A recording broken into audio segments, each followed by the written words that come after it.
YouTube family, नमस्ते, प्रणाम, जय माता दी, हर हर महादेव। स्वागत करती हूँ, वेलकम करती हूँ अपने चैनल करिश्मा अंतिमा ऑफिशियल में। आज बहुत सुंदर, बहुत ही प्यारा जो है नाच गीत सुना रही हूँ। नाच गीत है, चुटकुला नाच गीत है और ये ठंड के मौसम का नाच गीत है।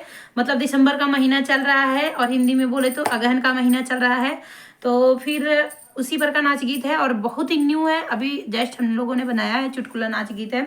सो प्लीज़ आप सभी से रिक्वेस्ट है कि आप लोग सुनिए और गाइए और शेयर कीजिए। जिसको भी ये पसंद आए प्लीज़ शेयर कीजिए। और प्लीज़ आप सभी से रिक्वेस्ट है कि कमेंट और लाइक करना बिल्कुल मत भूलिए, क्योंकि एक एक वीडियो पे 16-16 हज़ार 15-15 हज़ार व्यूज़ आ रहे हैं, पर लाइक जो है 400-500 है। तो देखकर बहुत दुख होता है।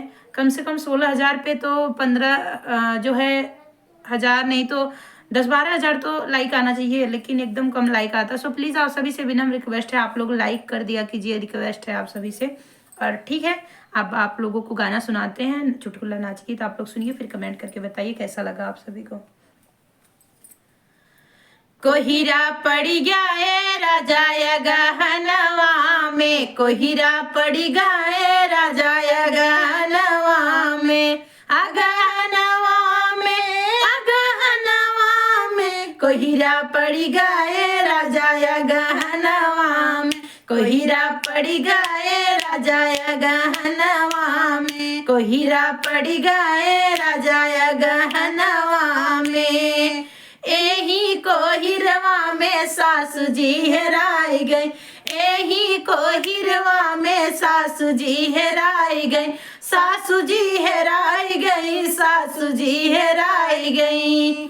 जियरा छुट गया है राजा झगड़वा से, जियरा छुट गया है राजा झगड़वा से, झगड़वा से हो झगड़वा से, जियरा छुट गया है राजा झगड़वा से, कोहिरा पड़ी गया है राजा गहनवा में, कोहिरा पड़ी गया है राजा गहनवा में, अगहनवा में, अगहनवा में, कोहिरा पड़ी गया है राजा गहनवा में, कोहिरा पड़ी गया है राजा गहनवा में।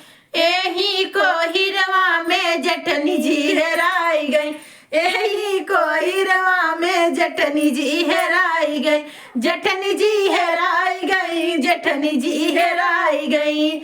जियरा छुट गए राजा लगवा से, जियरा छुट गए राजा लगवा से, अलगवा से हो अलगवा से, जियरा छुट गए राजा लगवा से, जियरा छुट गए राजा लगवा से, कोहिरा पड़ी गए राजा गहनवा में, कोहिरा पड़ी गए राजा गहनवा में, अगहनवा में, अगहनवा में, कोहिरा पड़ी गए राजा गहनवा में, कोहिरा पड़ी गए राजा गहनवा में।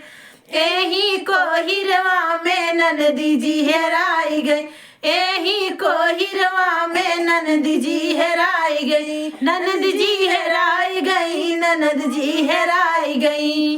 जियरा छुट गए राजा कंगनवा से, जियरा छुट गए राजा कंगनवा से, कंगनवा से ओ कंगनवा से, जियरा छुट गए राजा कंगनवा से, जियरा छुट गए राजा कंगनवा से, कंगनवा से हो कंगनवा से, जियरा छुट गए राजा कंगनवा से, कोहिरा पड़ी गए राजा गहनवा में, कोहिरा पड़ी गए राजा गहनवा में, अगहनवा में, अगहनवा में, कोहिरा पड़ी गए राजा गहनवा में, कोहिरा पड़ी गए राजा गहनवा में।